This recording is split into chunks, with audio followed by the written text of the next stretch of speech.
Dear students, आज हम start करेंगे यूनिट 5 जो है स्टेट्स ऑफ मैटर। तो सबसे पहले इसका इंट्रोडक्शन देखते हैं। तो मैटर क्या होता है ये सब आपको पता है। Anything that occupy space and possess mass is called as matter. तो जो भी चीज़ कोई जगह लेती है और जिसका कोई पर्टिकुलर मास होता है जिसको हम कैलकुलेट कर सकते हैं उसे क्या बोलते हैं, मैटर बोलते हैं। और ये भी पता है आपको कि मैटर जो है वो 3 स्टेट्स में एग्जिस्ट करती है और वो सॉलिड, लिक्विड, गैस है। और सॉलिड के बारे में आपको पता है which have definite shape and definite volume. तो इसमें शुगर, वुड, सल्फर, आयरन वगैरह का आप एग्जांपल दे सकते हैं। और लिक्विड के बारे में आपको पता क्या है कि वो जिसका डेफिनेट वॉल्यूम होता है बट नो डेफिनेट शेप। उसकी शेप उसके कंटेनर पर डिपेंड करती है। तो इसमें आप वाटर, अल्कोहल, ऑयल वगैरह का एग्जाम्पल दे सकते हैं। और थर्ड स्टेट की बात करते हैं, गैसियस स्टेट की, जिसका neither definite shape no definite volume. तो उसका ना तो डेफिनेट शेप है और ना ही कोई डेफिनेट वॉल्यूम है। इसमें आप एयर का एग्जांपल दे सकते हैं। मिक्सचर ऑफ गैसेस होता है, ऑक्सीजन है, नाइट्रोजन है, कार्बन डाइऑक्साइड है। तो गैसियस स्टेट के बारे में आपको पता है। तो हम देखते हैं कि कोई सब्सटेंस तीनों स्टेट्स में एग्जिस्ट कर सकता है या नहीं। तो वो उसके टेम्परेचर और प्रेशर पर डिपेंड करता है। तो यहाँ पे हम बात करते हैं वाटर की। वाटर जो है वो सॉलिड स्टेट में एग्जिस्ट कर सकता है, जैसे कि आइस आपने देखा होगा। और अगर उसको हीट करते हैं तो वो लिक्विड स्टेट में आ जाएगा। लिक्विड को कूल करते हैं तो फिर वो सॉलिड स्टेट में मीन्स आइस में कन्वर्ट हो जाता है। इस तरह से वाटर जो है वो लिक्विड स्टेट से गैसीय स्टेट में, जैसे कि स्टीम की फॉर्म में भी कन्वर्ट कर सकते हैं हीट करके, और स्टीम को कूल करके दोबारा उसको लिक्विड स्टेट में लाया जा सकता है। तो ये एक पर्टिकुलर सब्सटेंस ऐसे है कि वो सॉलिड, लिक्विड और गैस तीनों स्टेट में एग्जिस्ट कर सकता है। डिपेंड करता है कि टेम्परेचर क्या है। तो किसी पर्टिकुलर टेम्परेचर पर और किसी पर्टिकुलर प्रेशर पर ये तीनों स्टेट एक साथ भी एग्जिस्ट हो सकती हैं। जैसे कि वाटर के केस में आप देखें तो ये 0.01 डिग्री सेल्सियस टेम्परेचर है और 4.5 मिलीमीटर प्रेशर। इस पर्टिकुलर टेम्परेचर और इस पर्टिकुलर प्रेशर पर ये तीनों स्टेट एक साथ एग्जिस्ट कर जाती हैं। और इस पर्टिकुलर टेम्परेचर पर जहाँ पर तीनों स्टेट एक साथ एग्जिस्ट करती हैं उसको ट्रिपल पॉइंट बोलते हैं। तो ये आपको नोट जरूर करना है। तो इसकी डेफिनेशन क्या है, the temperature at which all 3 phases means solid, liquid, gas. तो ऑल 3 फेसेस एग्जिस्ट टुगेदर, जहाँ पर ये सारे एक साथ एग्जिस्ट करते हैं, is called as triple point. तो ये ट्रिपल पॉइंट वाटर का किस पर्टिकुलर टेम्परेचर पर और किस पर्टिकुलर प्रेशर पर आता है ये आपको नोट कर लेना है। और कोई सब्सटेंस सॉलिड, लिक्विड या गैसीय स्टेट में एग्जिस्ट करेगा, ये उसके टेम्परेचर, उसके बॉइलिंग पॉइंट और मेल्टिंग पॉइंट पर कैसे डिपेंड करता है ये हमें आगे देखना है। सॉलिड, लिक्विड और गैसेस के बारे में आगे आपको नोट करना है उनके मेल्टिंग या बॉइलिंग पॉइंट से रिलेटेड एक पॉइंट। तो वो आप नोट कर लीजिए। जैसे सॉलिड के बारे में बात करते हैं तो it's melting point is above room temperature. तो अगर नॉर्मल एटमॉस्फेरिक प्रेशर है तो उस प्रेशर पर मेल्टिंग पॉइंट इसका रूम टेम्परेचर से ज़्यादा होगा, मीन्स कि रूम टेम्परेचर पर ये सॉलिड स्टेट में ही एग्जिस्ट करेगा। तो ये बात आपको नोट कर लेनी है। और लिक्विड के बारे में आपको क्या नोट करना है कि it's melting point is below room temperature. Room temperature से पहले ही ये मेल्ट हो जाता है। इट मीन्स कि रूम टेम्परेचर पर आपको ये लिक्विड स्टेट में नजर आएगा। लेकिन यहाँ पे ये भी नोट करना है it's boiling point is above room temperature. तो मेल्टिंग पॉइंट इसका रूम टेम्परेचर से कम है और बॉइलिंग पॉइंट ज़्यादा है, तभी वो आपको रूम टेम्परेचर पर लिक्विड स्टेट में नजर आएगा। और गैसेस की बात करते हैं, it's boiling point is below room temperature. तो ये अंडर नॉर्मल एटमॉस्फेरिक प्रेशर पर लिखा है। तो बिलो रूम टेम्परेचर इसका बॉइलिंग पॉइंट जो है वो रूम टेम्परेचर से कम है, तो इसलिए रूम टेम्परेचर पर आपको वो गैसियस स्टेट में एग्जिस्ट करती हुई दिखाई देती है। तो सॉलिड, लिक्विड, गैसेस के बारे में मेल्टिंग और बॉइलिंग पॉइंट से रिलेटेड ये पॉइंट आपको ज़रूर नोट करना है। आगे हम स्टडी करते हैं characteristics of solid, liquid and gases. तो इनका हम कंपैरिजन करेंगे करेक्टरिस्टिक्स का। तो ये सॉलिड, लिक्विड, गैसेस यहाँ पे लिखा है। तो फर्स्ट पॉइंट आपको नोट करना है कि मॉलिक्यूल्स आर क्लोजली पैक्ड। जो सॉलिड स्टेट होती है उसमें मॉलिक्यूल बहुत ही ज़्यादा एक दूसरे के क्लोज होते हैं, तो इस तरह से उनकी क्लोज पैकिंग होती है। लेकिन लिक्विड की बात करें तो molecules are less closely packed. तो इसमें मॉलिक्यूल थोड़ा डिस्टेंस पर होते हैं और वह मूव करते रहते हैं। और गैसियस स्टेट की बात करें तो molecules are quite loosely loosely pack, तो मॉलिक्यूल जो है बहुत दूर दूर होते हैं और उसमें कोई पैकिंग नहीं होती, तो इसलिए हम इसको बोलते हैं क्वाइट लूजली पैक। और दूसरी बात करते हैं म्यूचुअल फोर्सेस ऑफ अट्रैक्शन की। तो सॉलिड स्टेट के बीच में मॉलिक्यूल्स के बीच में फोर्स ऑफ अट्रैक्शन जो है वो स्ट्रॉन्गेस्ट रहते हैं और लिक्विड में थोड़ा वीकर फोर्स ऑफ अट्रैक्शन रहते हैं और गैसेस में तो almost negligible force of attraction रहते हैं, मॉलिक्यूल एक दूसरे को अट्रैक्ट नहीं करते हैं, तो तभी तो वो गैसियस स्टेट में पाए जाते हैं। और थर्ड पॉइंट देखते हैं डेंसिटी के बारे में। डेंसिटी जो है वो सॉलिड की हाई होती है। डेंसिटी आपको पता है मास अपॉन वॉल्यूम होती है, तो जब मॉलिक्यूल क्लोज आ जाते हैं तो वॉल्यूम कम हो जाता है, तो डेंसिटी जो है वो ज़्यादा हो जाती है। और लिक्विड की डेंसिटी जो है वो कंपैरेटिवली लो होती है और गैसियस स्टेट की तो वेरी लो। वेरी लो क्यों है? क्योंकि गैसेस के मॉलिक्यूल बहुत दूर दूर होते हैं, तो वॉल्यूम ज़्यादा होता है, तो उस हिसाब से डेंसिटी बहुत कम होती है। और फोर्थ पॉइंट देखते हैं, they are least compressible. Solid को कंप्रेस नहीं किया जाता, तो बहुत कम कंप्रेसिबल होते हैं, ना के बराबर। लिक्विड जो है वो स्लाइटली कंप्रेसिबल कह सकते हैं, हालांकि बहुत ज़्यादा लिक्विड कंप्रेसिबल नहीं होते।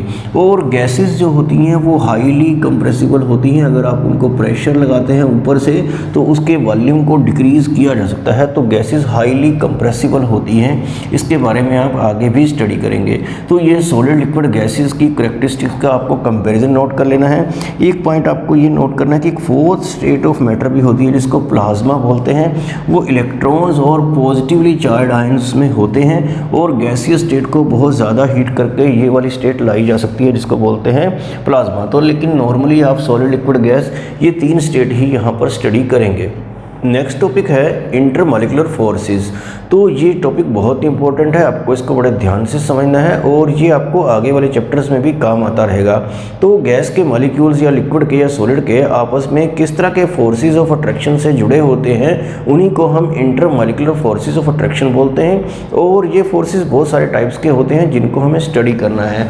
तो सबसे पहले आप नोट कर लीजिए इंटरमॉलिक्यूलर फोर्सेस क्या हैं। The forces of attraction existing between the molecules are called as intermolecular forces. तो एक मॉलिक्यूल का दूसरे मॉलिक्यूल से किस तरह से फोर्स ऑफ अट्रैक्शन है, किस तरह से वो एक दूसरे से जुड़े हैं, उन्हीं को हम इंटरमॉलिक्यूलर फोर्सेस ऑफ अट्रैक्शन बोलते हैं। और ये 6 टाइप के इंटरमॉलिक्यूलर फोर्सेस ऑफ अट्रैक्शन यहाँ पे लिखे हैं जो आपको नोट करने हैं। तो फर्स्ट है डाइपोल डाइपोल इंटरैक्शन। तो यहाँ पे इंटरैक्शन वर्ड यूज होता है, तो डाइपोल डाइपोल इंटरैक्शन किस टाइप की होती है ये हमें आगे देखना है। और सेकेंड है आयन डाइपोल इंटरैक्शन, इसको भी हम स्टडी करेंगे।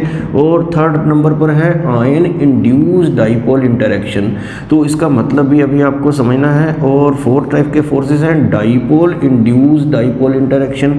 और फिफ्थ है डिस्पर्शन और लंडन फोर्सेस, तो इसके बारे में भी आपको बताया जाएगा। और 6 नंबर पर है हाइड्रोजन बॉन्डिंग। हाइड्रोजन बॉन्डिंग आपने पिछले यूनिट में स्टडी कर लिया था।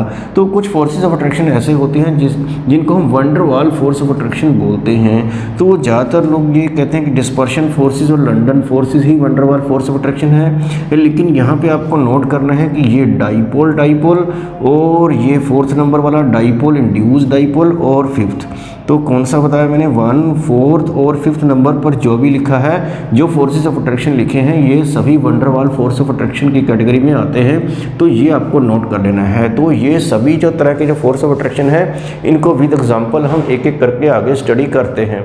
पहले नंबर पर देखते हैं डाइपोल डाइपोल इंटरैक्शन। तो किस तरह के मॉलिक्यूल में ये डाइपोल डाइपोल इंटरैक्शन होती है ये आपको समझना है। तो जो पोलर मॉलिक्यूल होते हैं, तो पोलर कैसे होते हैं ये भी आपको ध्यान रखना है। तो एक पोलर मॉलिक्यूल का दूसरे पोलर मॉलिक्यूल से जो अट्रैक्शन रहेगा उसे हम बोलेंगे डाइपोल डाइपोल इंटरैक्शन। तो इसमें हम एग्जांपल दे देते हैं, जैसे HCl एक पोलर मॉलिक्यूल है। पोलर वो होता है जिसमें 2 डिफरेंट एटम हो और उनकी इलेक्ट्रोनेगेटिविटी भी डिफरेंट हो। तो जैसे Cl की इलेक्ट्रोनेगेटिविटी ज़्यादा होती है तो वो इस बॉन्ड के इलेक्ट्रॉन को अपनी तरफ अट्रैक्ट कर लेता है, तो इसके ऊपर थोड़ा सा नेगेटिव चार्ज आ जाता है जिसको हम पार्शियल नेगेटिव बोलते हैं और इसको पार्शियल पॉजिटिव। तो इस तरह से पार्शियल नेगेटिव पार्शियल पॉजिटिव इस तरह से चलता रहेगा।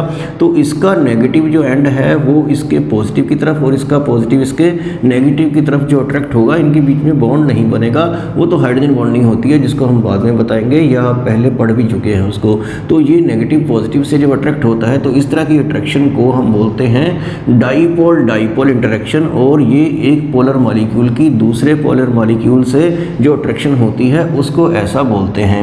इस तरह के फोर्सेस को आपको नोट कर लेना है कि कीसम फोर्सेस भी कहा जाता है, और इस तरह की इंटरेक्शन जिन मॉलिक्यूल्स के बीच में होती है तो वो भी आपको नोट करना है कि उस तरह के मॉलिक्यूल्स के बॉइलिंग पॉइंट्स जो होते हैं वो हाई हो जाते हैं दूसरे नॉन पोलर मॉलिक्यूल्स के कंपैरेटिवली, क्योंकि इसमें मॉलिक्यूल जो हैं वो काफ़ी ज़्यादा अट्रैक्ट हो जाते हैं।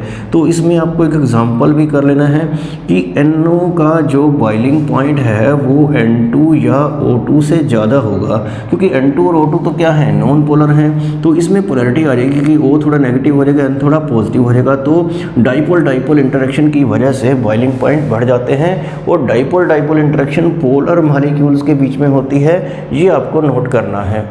सेकंड नंबर पर देखते हैं आयन डाइपोल इंटरेक्शन। तो आयन डाइपोल इंटरेक्शन किस तरह की होती है ये आपको जानना है। तो अगर कोई आयन लेते हैं हम, पॉजिटिव या नेगेटिव आयन, और कोई पोलर मॉलिक्यूल हो, जैसे HCl भी एक पोलर मॉलिक्यूल था, तो उनके बीच में जो फोर्स ऑफ अट्रैक्शन रहेगा उसे हम बोलेंगे आयन डाइपोल इंटरेक्शन।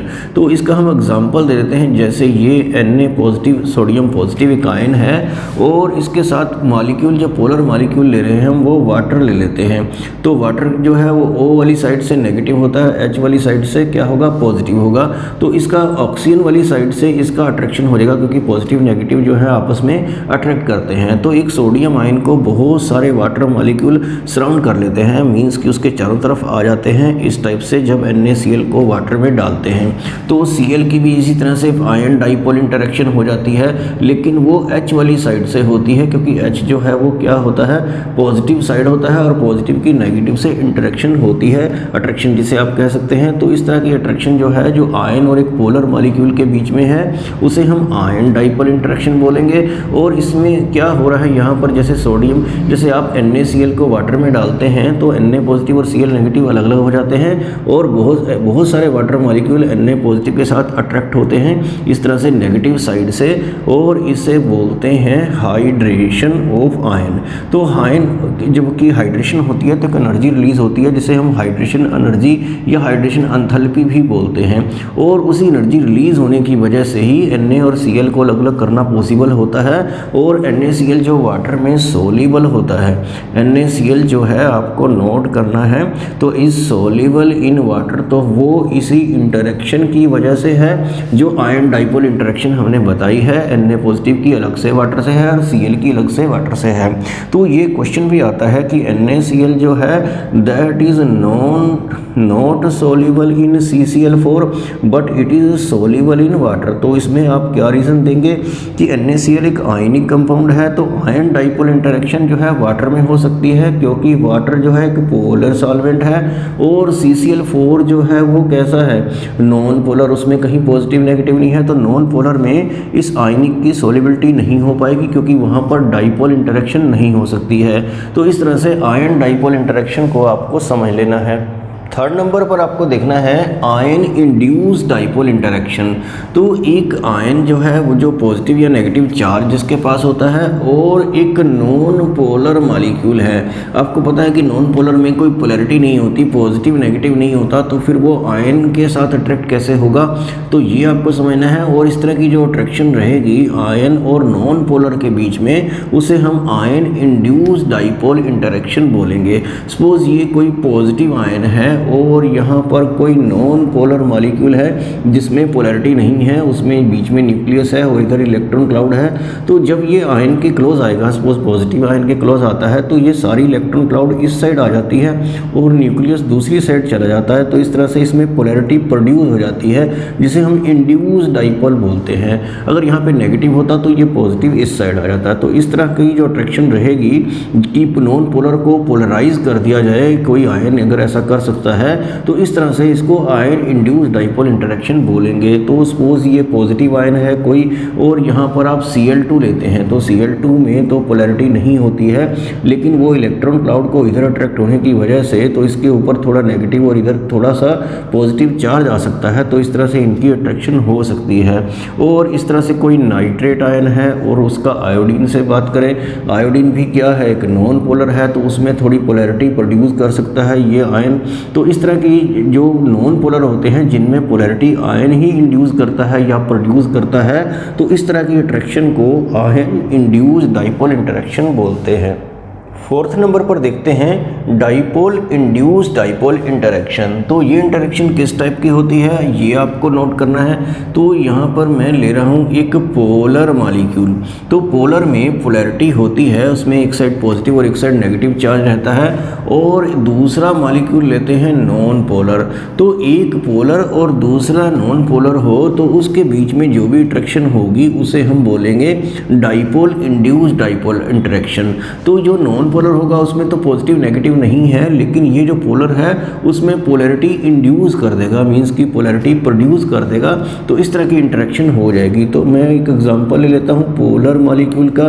तो इसमें आपको पता है कि Cl के ऊपर नेगेटिव और H के ऊपर स्लाइटली क्या होता है पॉजिटिव। और यहाँ पर एग्जांपल ले लेते हैं Cl2 का। तो Cl2 क्या है नॉन पोलर मॉलिक्यूल है। तो ये जो इस नेगेटिव साइड में जो Cl है जो इससे अगर अट्रैक्ट होगा तो यहाँ पे ऐसा हो सकता है कि वो पॉजिटिव चार्ज यहाँ पर डेवलप हो जाए और इसका न्यूक्लियस इस साइड आ जाए और इलेक्ट्रॉन क्लाउड दूसरी साइड चले जाए और दूसरी साइड नेगेटिव चार्ज प्रोड्यूस हो जाए। तो किसी पोलर के मॉलिक्यूल के जब किसी नॉन पोलर के वो क्लोज आता है और उसमें पोलैरिटी इंड्यूस कर देता है, मींस प्रोड्यूस कर देता है, तो फिर उनमें अट्रैक्शन हो सकती है और इसी को बोलते हैं डाइपोल इंड्यूस डाइपोल इंटरेक्शन, जो एक पोलर और नॉन पोलर मॉलिक्यूल के बीच में होती है। इस तरह की जो फोर्सेस ऑफ अट्रैक्शन है ये सबसे पहले डिबाई नाम के साइंटिस्ट ने इसको स्टडी किया था और इसको बोला था इंडक्शन इफेक्ट। तो इस तरह की इंटरेक्शन को भी आपको बड़े ध्यान से समझ लेना है। फिफ्थ नंबर पर देखते हैं डिस्पर्शन फोर्सेस या इनको लंडन फोर्सेस भी बोलते हैं। तो ये किस तरह के मॉलिक्यूल के बीच में होगी या एटम्स के बीच में, ये आपको नोट करना है। तो हम कोई नॉन पोलर मॉलिक्यूल लेते हैं और दूसरा भी क्या है नॉन पोलर ही है, मॉलिक्यूल हो या एटम होते हैं, जैसे नोबल गैसेस के एटम होते हैं वो भी क्या होता है उनमें कोई पोलैरिटी नहीं होती है। तो नॉन पोलर से जब अट्रैक्ट होगा तो इस तरह के फोर्सेस को बोलेंगे डिस्पर्शन फोर्सेस या लंडन फोर्सेस, ये साइंटिस्ट का नेम है।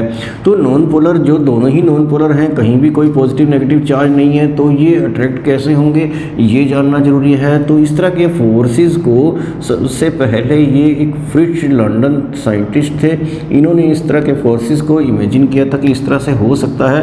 तो नॉन पोलर लेते हैं कोई जिसमें सेंटर में न्यूक्लियस है और इस तरह से जिसकी इलेक्ट्रॉन क्लाउड जो है वो बिल्कुल क्या है सिमेट्रिकल है। तो इस तरह से दूसरा मॉलिक्यूल भी ले लेते हैं और या ये एटम हो सकता है जैसे हीलियम नियॉन वगैरह के नोबल गैसेस के एटम हैं। तो इसमें ये इमेजिन किया गया कि किसी मोमेंट पर, किसी पर्टिकुलर मोमेंट पर ऐसा हो सकता है कि किसी भी तरह से डिस्टर्बेंस की वजह से ये इलेक्ट्रॉन क्लाउड इसकी डिस्टॉर्ट हो जाए, मीन्स की डिस्टर्ब हो जाए और न्यूक्लियस एक पर्टिकुलर साइड में और इलेक्ट्रॉन जो है वो दूसरी साइड चली जाए। तो इसका ये वाला एंड स्लाइटली पॉजिटिव हो सकता है और ये वाला एंड स्लाइटली नेगेटिव हो सकता है, हालांकि बहुत ज़्यादा उसमें चार्ज डेवलप नहीं होता है। तो जब ये दूसरा मॉलिक्यूल इसके क्लोज आता है तो उसमें भी ये इस तरह की पोलैरिटी उसकी इंड्यूस कर देता है, मींस कि उसकी भी इलेक्ट्रॉन क्लाउड को डिस्टॉर्ट या डिस्टर्ब कर सकता है और इसकी इलेक्ट्रॉन क्लाउड को अपनी तरफ अट्रैक्ट कर सकता है और इसके न्यूक्लियस को दूसरी साइड में रिपेल कर सकता है। तो इसमें एक मोमेंट्री डाइपोल प्रोड्यूस हो जाता है और इधर नेगेटिव और इधर पॉजिटिव, और इनके बीच में जो हल्की हल्की अट्रैक्शन रहेगी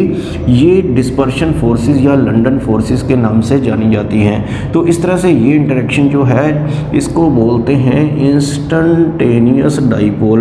इंस्टंटेनियस डाइपोल का मतलब है कि ये अचानक जो है वो प्रोड्यूस हो गया और इसने दूसरे मॉलिक्यूल में भी पोलैरिटी प्रोड्यूस कर दी, तो इसको बोलेंगे इंड्यूस डाइपोल।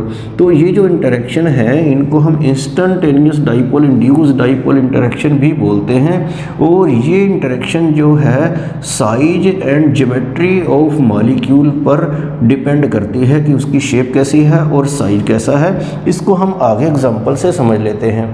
डिस्पर्शन फोर्सेस में आपको ये नोट करना है कि जिनका लार्ज साइज होता है या ज़्यादा लंबा सरफेस एरिया होता है तो वहाँ पर ये डिस्पर्शन फोर्सेस ज़्यादा होते हैं, और जहाँ एरिया सरफेस एरिया कम होगा, ज्योमेट्री इस तरह से होगी स्फेरिकल शेप में, तो वहाँ पे फोर्स ऑफ अट्रैक्शन कम रहेंगे। तो इसका एक एग्जांपल दे देते हैं। तो ये 1 2 3 4 5 कार्बन हमने लगाए हैं, CH3 CH2 CH2 CH2 CH3। तो इसको बोलते क्या है नॉर्मल पेंटेन, और इसी का एक आइसोमर है, मॉलिक्यूलर फार्मूला सेम है, स्ट्रक्चर फार्मूला डिफरेंट है। तो यहाँ पर ये सेकंड नंबर पर मिथाइल ग्रुप लगा दिया, 1 2 3 4 कार्बन तो स्ट्रेट चेन में है, एक ऊपर ब्रांच चेन में है। तो ये पेंटीन का एक आइसोमर है और इसे आप क्या बोलते हैं, आइसोपेंटीन बोलते हैं। फार्मूला टोटल कार्बन और हाइड्रोजन इनमें दोनों में सेम ही है, मॉलिक्यूलर मास सेम है। और 5 कार्बन हम जब इस तरह से लगा देते हैं इसको ब्रांचिंग बोलते हैं। ये डबल ब्रांचिंग है और ये सिंगल है, एक साइड में ब्रांचिंग हुई है। तो इस मॉलिक्यूल को क्या बोलते हैं, ये है नियोपेंटेन। हालांकि सबका फार्मूला, मॉलिक्यूलर फार्मूला जो है वो सेम ही है क्योंकि total carbon total hydrogen same है।